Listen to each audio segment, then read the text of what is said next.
Hello and welcome to Always Take Notes. When this episode was recorded, I was away in the US on a writer's residency, but Cassia spoke to Stig Abell, the editor of the Times Literary Supplement, at a live event in London.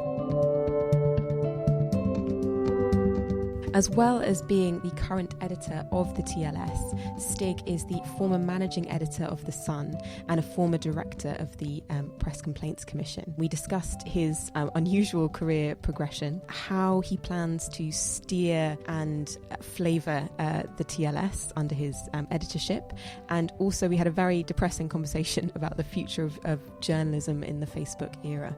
I obviously wasn't here, but I've listened to this and found it completely fascinating. Definitely a curious career progression that Stig has had, and also someone who's been on both sides of the journalism and public relations fence with views from both of those areas. So I think this is a really interesting episode and hope you enjoy it. I was wondering if we could sort of start off in vaguely chronological order and talk about your first job at the Press Complaints Commission. Yeah. Well, I left university and I had kind of two jobs because I started writing for the TLS when I was 21. When I left university, I wrote to the fiction editor of the TLS and said to her, "You don't know me, but I'd love to write book reviews. Could I have a go, please?" And she very kindly sent back a book and said, "Can I have 600 words by 6 weeks' time?" And so I wrote the review and sent it back in. And then from then on for about 10 years, I wrote for the TLS. And then, good thing about writing for the TLS, the money wasn't very good, but you do these reviews and other people are interested. So then I wrote for other papers as well, so the Telegraph, the Spectator, the Washington Post and papers like that. And so the principle that I had in my mind, which I maintain at the paper now, is that one of the functions we can perform is if people write to me and say, "I'd like to try reviews," I always remember what it was like to be 21 and try and do the same thing for them. So I was doing that sort of in parallel, and then I needed a job in London because I come from Loughborough in the Midlands, which you don't particularly want to stick around for too long in. And so I needed to get to London, so I looked in the Guardian, and there was a sort of entry-level job at the Press Complaints Commission writing decisions against newspapers. So I thought, well, that sounds like a profitable use of an English degree. At least it's got writing in it. The money was just about manageable to live on if I didn't eat, and I stayed in a hovel. So I did that. And the PCC turned out to be this very small, difficult organisation that was responsible for dealing with complaints about the whole press. And there's 12 of us, virtually everyone were in their 20s and 30s, who'd come out of university with a similar sort of ambition to me. And then I stayed there for 10 years. And because it was so small, you end up sort of moving up the ranks quite easily. And I sort of started running it in 2009. In 2011, so 10 years after I joined, I was running it, at which point the Leveson inquiry happened and all of the attendant palaver, and so I said, I've got to leave here. I've been here 10 years. It's kind of unsustainable, but I'll do the Leveson inquiry. So I wrote the longest submission to the Leveson inquiry out of everyone, 140,000 words, which is basically a book. It's an incredibly shit book. If you ever read it, I wouldn't recommend it. So it was me and a lawyer sitting in a room with a couple of other people from the organisation for sort of 3 weeks writing this thing. And so I did that, the sort of final submissions of here's why the PCC didn't quite work, here's issues about self-regulation and freedom of expression, all these very insurmountable clashes that go on. And then I left. So I spent 10 years regulating in a very, very loose sense of the term, not really regulating, dealing with complaints about the press, while I was trying to pursue a kind of freelance career of sorts as an arts journalist. Your career there sort of really spanned this, this real debate, which sort of started off in 2005, 2006, and then, as you say, sort of really sort of got going in 2011. I mean, what was the atmosphere there? I mean, you say it was incredibly small. There were only 12 people. It was. I mean, in lots of ways, it was fun in a kind of brutal way. I mean, one of the things we did after about 4 years, we set up this helpline for people who are being harassed by journalists, and often the problem with journalism is physical behaviour of journalists. There's problems with publication, of course, but it's the behaviour of journalists that causes disquiet, and particularly if there's a big event happens. So I went to Whitehaven after the shootings there. You go and talk to the people, and they don't like vans, they don't like the broadcast vans, they don't like being asked questions if they don't want to answer questions. Sometimes they do, but sometimes they don't. So we set up this system of, you could call us anytime, day or night, and we would send a message to either a specific newspaper or every newspaper, and then every broadcaster, because broadcasters aren't regulated in advance like that. And so that sort of thing was going on, but it basically meant I didn't switch my phone off for 6 years. And on Friday nights, you'd have calls from people, because the Sunday papers were looking at stuff. You'd be sort of, I remember Tony Blair was he around? Yeah, he was still around then, and his person used to hate the Mail on Sunday, and the Mail on Sunday would contact them at Friday at about 6 o'clock with the latest anti-Blair story. Then I get a call at about 9 o'clock on a Friday night from Blair's spokesperson saying, this is what the Mail on Sunday are doing, you've got to stop them. And then you're in this very difficult situation, as you always are, between free speech and the right of people to say things and legitimate rights of privacy. And sometimes it's Tony Blair, which is kind of has its own challenges, but sometimes, and more often, I suppose, it's someone with no claim to fame, but who's happens to be dragged into a news story through no fault of their own. Some of whom they want to speak, sometimes they don't. And then we kind of became this organisation that didn't deal with big things very well, didn't deal with phone hacking very well, but it did deal quite well with these sort of daily interactions between journalists and members of the public, and this daily tension, which is irresolvable between a sense of free speech and a sense of regulation. You can blur the line, you can get to a grey area in the middle, but you can never fully ever answer that debate. And PCC stuck around for 20 years, all in all. It answered some things well, some things badly, but the questions are still going on now. The only way they'll stop is as newspapers become less and less relevant, it'll be less and less of an issue, because the problems of newspapers are now dwarfed by the problems of caused by Facebook and fake news and the like. You know, newspapers are now tiny little minnows swimming in a gigantic sea, where Facebook outranks them by such a large amount that the notion of sort of powerful newspapers, I think, is heading towards conclusion. Do you think there's sort of the lessons that you learnt while working at the Press Complaints Commission and sort of spoke to Leveson about and put forward in your document have been implemented since, or do you just think that really it's, as you say, now so beside the point that it doesn't really matter either way? Oh, I think the Leveson inquiry was kind of interesting, because in some ways it was very healthy, because editors, generally speaking, are very arrogant people who never get challenged publicly, and in some ways they're completely divorced from reality, because when you're a very powerful editor, you get chauffeured into work, you sit in at your desk where everyone's kind of terrified of you. If you say, I want this to happen, mysteriously 3 hours later, this is not the TLS, I mean editors of national newspapers, the TLS is not like that at all, but editors of big national papers, that's what their life is like. That, you know, someone does their dry cleaning, someone does their shopping, they get chauffeured in, they get chauffeured out, and then everyone does what they say, and that world is a very unreal world. And so the Leveson inquiry was kind of healthy in the sense that it dragged them into a courtroom where they had to answer questions they didn't want to answer, and that process was kind of salutary, I think. Leveson then tried to make all sorts of recommendations which were never going to work in the world where the internet exists, and trying to sort of capture print regulation in a world of multiple platforms is kind of impossible, and was always going to be impossible. But I think the process was kind of salutary, and I think behaviour in some areas got better. The issue of phone hacking and payments to police was also kind of resolved by the courts. Phone hacking was very clearly illegal, and then people stopped doing it once someone was prosecuted, and payments to police, which is a problem I confronted when I went to The Sun, because we had 40 journalists facing prosecution. That was changed by the arrival of the Bribery Act, which for the first time really made clear what you could and couldn't pay for, which again was another line in the sand. So I think things have got better. The nature of journalism, the nature of popular journalism means there'll always be friction points, I think. So you'll never get perfection. But I think things have arguably got better over the years. I mean, having been through this experience at the PCC and Leveson inquiry, you then moved on and went to a communications agency in 2012? Yeah, I did crisis management for 2 years. And what does that entail? Well, God knows, really. I wasn't. I don't know how many people have worked in PR, because it's an obvious sort of parallel with writing. There's lots of good about it, and the people who do it, I think, are very good, clever people. It's very relentless business. You're constantly searching for businesses. There's a sort of massive constant churn of looking to find work to bring revenue in. So the job of crisis management, which I quite enjoyed, because PCC had always teetered on crisis for pretty much the whole time I'd been there.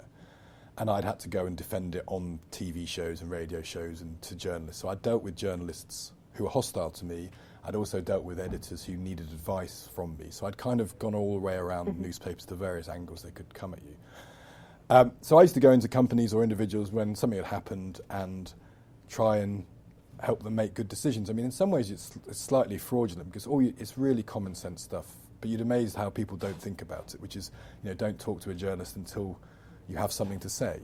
If you've screwed something up, just say, sorry, I've screwed this up, but this is what we're doing to fix it. Actually, even better, make sure you are doing something to fix it before they come knocking. And what happens in companies that I saw, they freeze when anything goes on. Anything goes wrong, they get paralysed, they make really bad decisions, and you could see that actually in News Corps with the phone hacking was the kind of classic example of that. So I used to go in and say, try and get everyone in a room, what's actually happened, what have you done wrong, what is it unfair to say you've done wrong, let's defend that, not defend that, make sure we're dealing with people properly, because again, you find people's ordinary processes just get paralysed, and so none of it was very complicated. I mean, 9/10 of crisis PR would be just saying to someone, don't say anything. It's not a great commercial prospect, I recognise that, and so, but largely that would also work. So it was trying to help companies and individuals who were getting in a scrape to give them a bit of sort of very commonsensical advice. Here's what you should do when the press come calling. And having worked there and also sort of on the other side of things at the PCC, did that affect your view of journalism and whether you wanted to carry on writing and be part of that world? Not really, in that I'd seen quite a lot of journalism. The one thing it did remind me of, and I used to say that at The Sun, and it's less of an issue for us at the TLS, but I'm still very conscious of it. Arrogant journalists are a really unattractive thing. And people in PR are just trying to do a job, people in all sorts of things, and you get it with some titles particularly, a sense of entitlement from senior journalists there. And I think not having humility is a very ugly trait, and journalists sometimes, mainly because they have a legacy of being really powerful. It's interesting, as the legacy shifts, as they're less powerful, maybe humility will kind of grow naturally. But I was conscious a bit in that world, and the PCC, that sometimes journalists can be a bit brusque and a bit entitled, and that's not particularly attractive. So you're at the agency for just over a year. Yeah. What prompted your move to The Sun? And was it a very natural move? Not really. Were you a fan of the newspaper before? What happened was, when I was at the PCC, the editor of the Scottish Sun used to call me for advice, and really the advice would, is this permissible to publish? And if I said no, here are the reasons why, they genuinely wouldn't. So I had quite a good relationship with him, and he became the editor of The Sun. Meanwhile, The Sun had 40-odd journalists being prosecuted. They'd gone through Leveson. They had all sorts of problems internally having to deal with that. So they needed someone from the outside who could come in with no real baggage to sort of help sort out their internal processes, help their people, and that sort of thing. And so I wasn't loving PR. I had a fondness for The Sun in the way that a lot of people used to have, perhaps more than they do now, which is it was always fun. It was clever with words. It had a certain spirit about it, which was there very much when I got there. And so I thought it's a kind of a weird change in some senses, but an interesting challenge. They had lots of things that I thought I could help with, and so it was a relatively straightforward decision to get out of PR. And then when I got to The Sun and met people there, and people were lovely and supportive and kind, and actually kind of shell-shocked, because it had been they'd seen 40 of their colleagues arrested for doing things which you could have an argument about the ethics of, which is perfectly acceptable. Should you pay a public official for a story? It's a perfectly legitimate thing to say, no, you shouldn't. But it was never been regarded as a criminal offence before. The law they were being prosecuted in was from 1903. No one had ever been prosecuted by it. They'd been given what they felt was advice that they could do it. So they felt, and advice, and the material had been handed over by the company to the police, so there was issues of trust within the company, and there were all sorts of complications. And I felt I could at least try and be of some use to help people make better decisions, have a greater sense of responsibility. And I thought there was a kind of opportunity to do that. Obviously, the managing editor role is very, very different depending on the team and also the publication. What did it mean for you while you're at The Sun, and did that change over time? No one really understands managing editor's job. I always call it just the grief department. It's basically you're responsible for a lot of the difficult stuff. So HR, employee relations stuff, the budget, which is the killer one because budgets in newspapers are just going in one direction. So you're kind of the person responsible for cuts.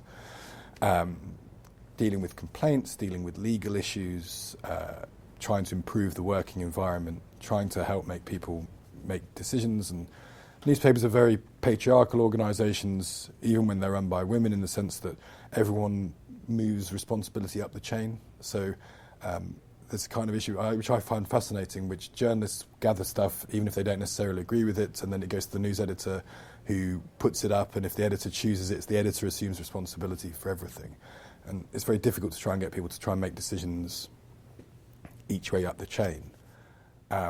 So my job was to try and do a bit of that. I then I joined the Sunday editing rota, so national newspapers, obviously the editor doesn't work on a Sunday because they're too grand for that, so there's always a rota of 2 or 3 people who edit the paper Sunday for Monday, where you go in sort of skeleton staff to do that. And so after a year I did that as well, but I wasn't the editor. I mean, sometimes I get people saying, well, you were the editor of The Sun when you did this, that and the other, and I wasn't in that sense. I wasn't the person choosing the stories that go in the paper or setting the... Managing editors don't sort of set the position on certain issues. The job of the managing editor is to kind of make the wheels keep turning. Okay. Obviously, while you were there were a few scandals. You already alluded to the fact that there were journalists sort of still embroiled in legal crises, which you had to help deal with. And that, there were other problems that came up as well, like no more Page 3. Well, we got rid of Page 3 in the time I was there, which was good. Was that a decision you were happy about? Oh yeah, I mean, God, I mean, and yes, and lots of people there were, and it was a kind of strange thing, as campaign groups are very good, but sometimes campaign groups make people dig their heels in as well. So I think probably Page 3 would have gone a year before, maybe even 2 years before, but there became this sort of slightly ridiculous, we can't concede this point, and even though everyone kind of wanted to, so it was a good thing to do. It was a completely anachronistic thing that needed shifting, and it eventually did shift. Do you also think it has something to do with the identity of the paper and the fact that everyone has, now that advertising revenues are falling, people cling even more to what makes the paper special and have its identity, and were there problems with that? I think there's always a fear that people buy papers for all sorts of reasons, and clearly some people liked it, and whenever you did focus groups on the subject, there's always a massive split. There were lots of men who liked it for obvious reasons. There was a strange sort of rump of women who didn't mind it, and again felt that removing it would be a kind of concession to a group of people who they didn't agree with. So it was never as straightforward as most Sun readers didn't want it. I think most Sun readers weren't bothered by it. The extent to which people liked it was always very, very hard to tell. So there's a lot, people buy newspapers for a variety of... I mean, if anyone has ever tried to remove a crossword from a newspaper, people just go crazy. I mean, or the gardening column, or stuff that you don't pay any attention to as an editor. You decide to shift it, and then 1,000 people write it. So that's the only reason I've bought that paper for 20 years. I'm never buying it again. I can't believe you've done that to me. So when you try it's very hard always to explore why people do get into newspapers. But the experience of being at the Sun when people are on trial, and again, there's a kind of salutary thing that I think hopefully people had a greater sense of humility about when they report other people's trials. There's a sense that you can see what it's like. I used to have to stand at the news desk, and there'd be sort of 20 of us standing at the news desk, and there'd be a reporter in court, and the text would come in, the jury's back, and you'd stand around, and these people had worked with them for 10 years, 15 years maybe, and you'd stand there around a mobile phone, and you'd be waiting to see the text coming in from the reporter, guilty, not guilty, of someone's life that would be changed irrevocably forever. And again, there's an ethical debate about payment, but this was never a very clear-cut criminal matter, as was demonstrated by the fact that in the end, one person was convicted, and that conviction was subsequently overturned. So 40 people were probably arrested, 20 odd were prosecuted, no one was ever convicted. But each time you sat there with journalists who were terrified that someone they knew was going to go to prison, and that's a very odd experience to have, and a very chastening one. And you know, nothing wrong with people being chastened, and nothing wrong with journalists particularly, I think, because it's a very bullish, historically very arrogant world. But you do recognise that there's people, and I have to talk to the families, and you know, all sorts of problems arise when someone has been suspended for 2 years, because when they were arrested, they weren't suspended. Once they were charged, we had to suspend them. And then the process, someone had 2 kids during the process of being arrested to being finally cleared at court. He actually had 2 kids in that time. So people were there for 4.5 years. It's a very long time to be experiencing that sort of thing. And there were also sort of 2, probably more than 2, but there were 2 sort of stories that really sort of caught my eye. That I think that were sort of while you were managing editor. The first is the front page headline about 1 in 5 Muslims support for people who'd gone to fight for ISIS. I mean, what was the, how can there be sort of this kind of this disconnect between the public reaction to a story, and presumably this had gone through all the lawyers, and the team looks at it. Yeah, I mean, that was done on a Sunday when I wasn't there, and so I sort of saw it the day after. The problem about The Sun, and I think anyone who's ever worked at a tabloid particularly will tell you, it's true of all newspapers to a certain extent, you're writing in hugely broad brush strokes, because a tabloid front page is a very simplistic, necessarily thing. If you look at the Telegraph, there's probably 10 stories on the front page. The Sun sometimes has 1 story. And so when you're trying to present material, it's very easy to overstate things on the front page, because you're effectively trying to work out 5 words that tell a story. That story, I think, was just overplayed. There was a story there. There was a survey that existed that wasn't made up, and there was some suggestion that it had been completely confected and made up, which wasn't true. And generally, my experience at the time there, while mistakes were made and things were overstated and things were hyped up, no one ever sat there and made stuff up. So no one made that information up. It was twisted, I think, in how it was presented, and that's sometimes the function of how things are presented on the front page. Had that story appeared on page 9,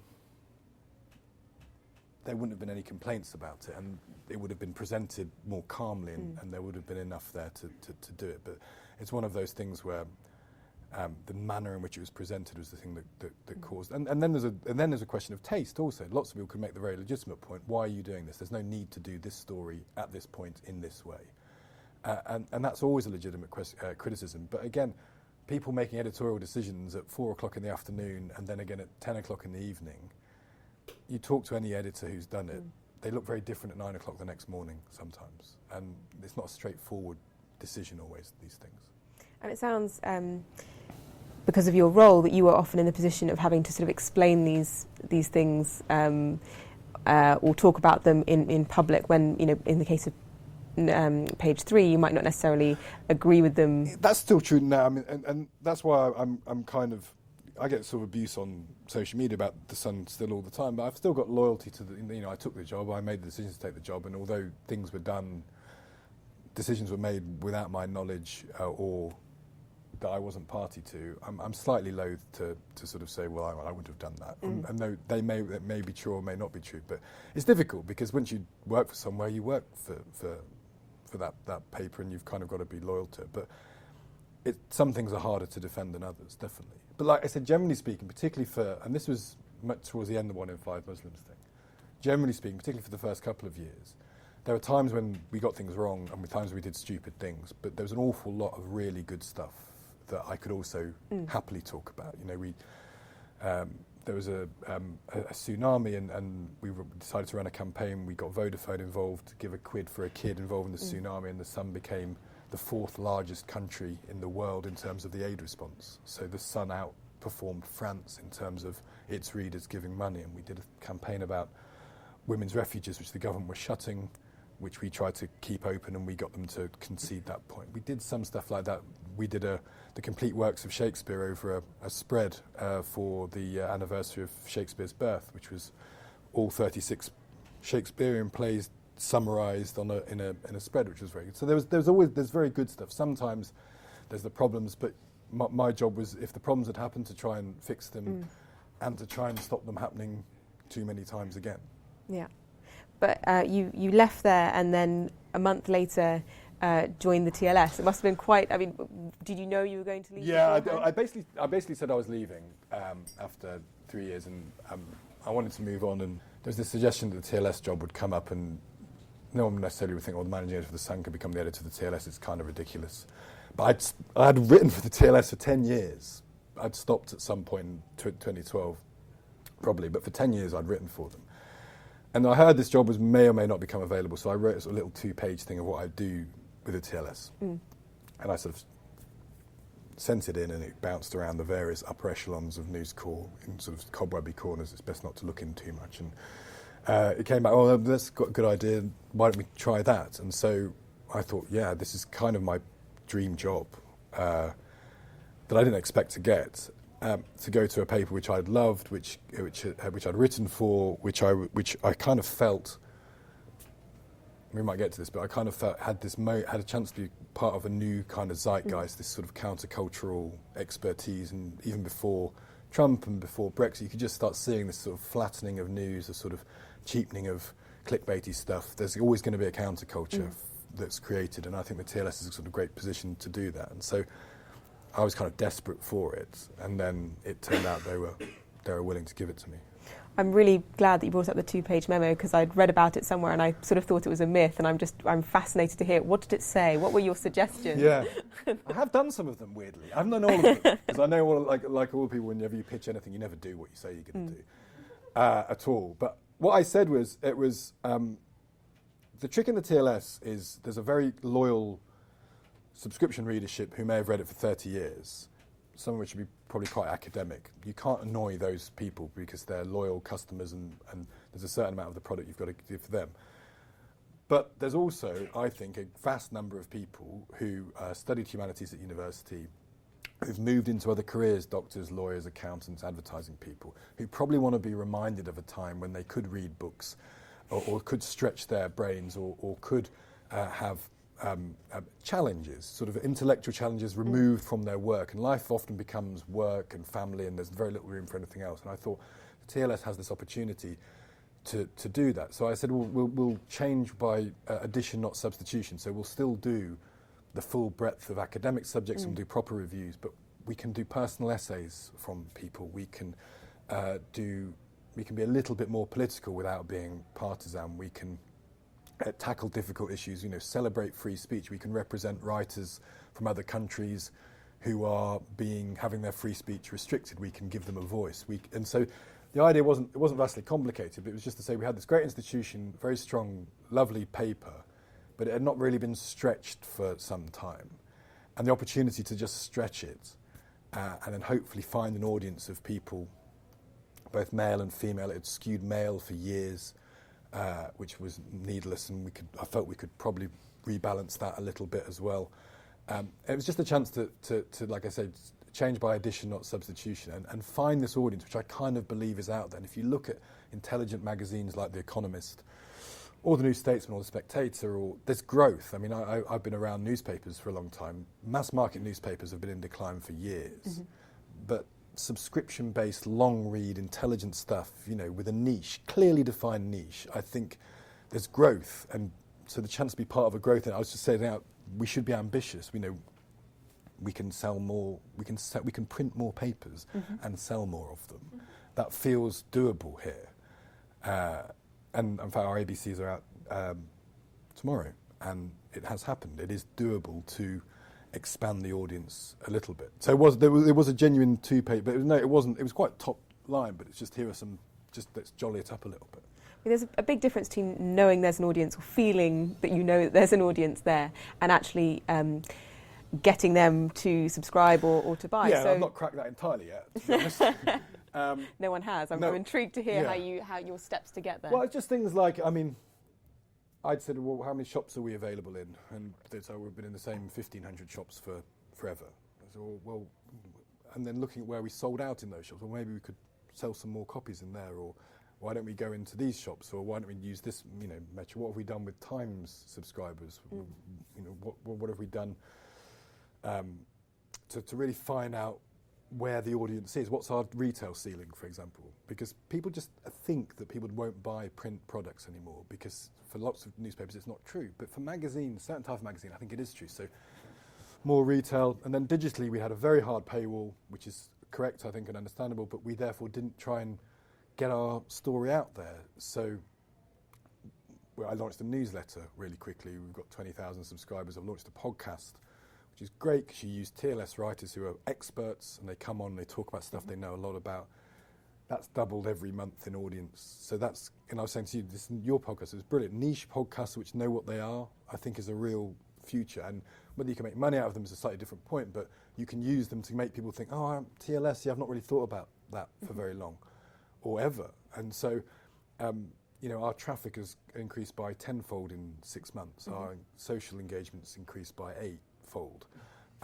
It was a kind of low base to go from, and just doing sort of hygiene stuff, like what's our Twitter presence, what are we giving out, starting commissioning free stuff. So if we make 4 of our stories free every week, let's commission 10 free stories that talk to them in some way that will just, again, we're not trying to hold the paywall so firm. We just want to get people into the site, bounce them around a little bit, make sure they go from reading 1 article to 2 articles, from 2 to 3, from 3 to 4, and then eventually, hopefully they'll hit against the wall and then, well, I quite like this stuff. Maybe if I give them a special offer there, maybe they'll come and subscribe. And we're still relatively early in this process, but all I wanted to do was just say there is some good stuff here. I just want people to see it, and no one had really tried this sort of stuff really at all. So the Times sponsors the Cheltenham Festival, Literary Festival. And so we had the idea, why don't we produce a free version of the TLS with 4 new pieces and then the best of the year before. And we produced it, we gave out 40,000 copies, and we found advertisers for it. We made money. I mean, not a lot of money, but it was a thing that we'd do anyway, but we made a bit of money from it. I just want to constantly do that because I really fundamentally believe that the paper is good. The people who work there are fantastic. And it's a great mix of people, age range, gender split's really good. I was slightly worried it'd be a sort of 90-year-olds in the Athenaeum type thing. It's not like that at all. There's lots of really interesting people of all ages and like I said, about 50-50 gender split. But again, what they want to do is they just want to write stuff, commission stuff that they care about. And if they're interested in it, people like them will be interested in it. And there's a lot of people like them here in England, UK rather, and then in America there's a whole bunch more, and a third of our subscriptions in America, and there's probably 25 million people in America who could theoretically be TLS readers. Now we'll never get a fraction of them, or more than a fraction of them, but that's potential to me. And it's just trying to find different ways. So we've done a deal with the Wall Street Journal for a student, so they have a student deal at $49. We've said for $59 you get the TLS and the Wall Street Journal digitally. We've tried that in America. Can we get MBA students to try and get the TLS digitally? I mean, maybe 4 people will do it, maybe 4,000 people will do it, maybe 40,000 people will do it. I don't know. And half the things we try won't work. I totally get that. But I kind of really feel enlivened by the notion we can just try some stuff, and with a bit of luck, enough of it will come off that we can grow. And then if we start growing, that can carry on, hopefully. Well, you mentioned that you have fantastic articles and fantastic writers talking about incredibly diverse and interesting things. And one of the pieces that you published recently is the new Pragmatism by Paul Collier. And I was wondering if you could explain what the article's about and what it feeds on. Yeah, it's a great, this is a good thing. This was commissioned by our fiction is also our politics guys. Like all smaller organisations, everyone pretty much does everything. But we had an economic. So the TLS is themed every week. You wouldn't necessarily always know it for advertisers. So we have an advertising guy who sits with us, and then he sells adverts for the paper. And so we give him a theme every week. So it might be economics, it might be classics, it might be history, it might be music, and so he tries to set. So we knew we were doing an economics issue, and we got Paul Collier, who's an economist from Oxford. And we wanted him to write. There's loads of books about how capitalism's over. Well, that's probably not true. And so we said to him, well, can you look at these books and then come up with a theory of whether capitalism is indeed dead, and if it's not dead, what did. He came up with this great piece of work which is about his view of sort of maternal capitalism rather than paternal. And it's where the state intervenes, but intervenes in a sensible fashion, because the great debate about the free market versus intervention has always been untrue, fundamentally untrue, because there's never been such a thing as a free market. We've never had it in this country. There's always been intervention. The sort of Keynesian view of economics was obviously considerable intervention, but the second we bailed out banks, where we said all your profits are yours, but when you make losses, we'll bear them. The second that was decided as a concept, the notion of free market is kind of dead, if it ever really existed, which I don't think it did. So in that sense, interventionist capitalism is kind of born and recognised across all spectrums. So the Tories are talking about infrastructure projects where they'll borrow for it. Trump is talking about $1 trillion infrastructure projects, borrowing to intervene. Mm-hmm. So the left-right split is the thing that Paul Collier thought we should get rid of. And so he had ideas like, his central on tax was fascinating to me, which was you tax on context rather than on income. So if you tax rich people too much, right-wing people say you're killing aspiration, you're stopping job creation, you're stopping the trickle down. So instead of saying all rich people are equally taxable, you make a decision between people who are rich and whose wealth contributes to society. So they might own a factory, or they might be part of an ecosystem where they're contributing. They employ people. Their riches are spread around to a certain extent. But people who inherit wealth, particularly in a London property market, which is completely artificial and overblown, you should tax them differently, because they are not contributing. Their wealth is inherited, not earned. It doesn't spread largesse anywhere else, so you could reasonably tax them differently. So you tax on context rather than income, which I thought was and then you can end up actually with right-wing and left-wing people kind of agreeing with it. Mm-hmm.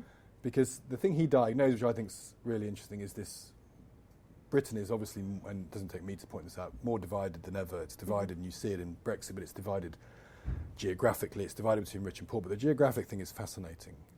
London is a completely artificial place, particularly if you're wealthy. And I saw this statistic, which was that if you look at GDP per capita since 2007, so since before the banking crisis, every other region in Britain, other than London and the South East, is poorer now than it was in 2007. So 10 years, no growth.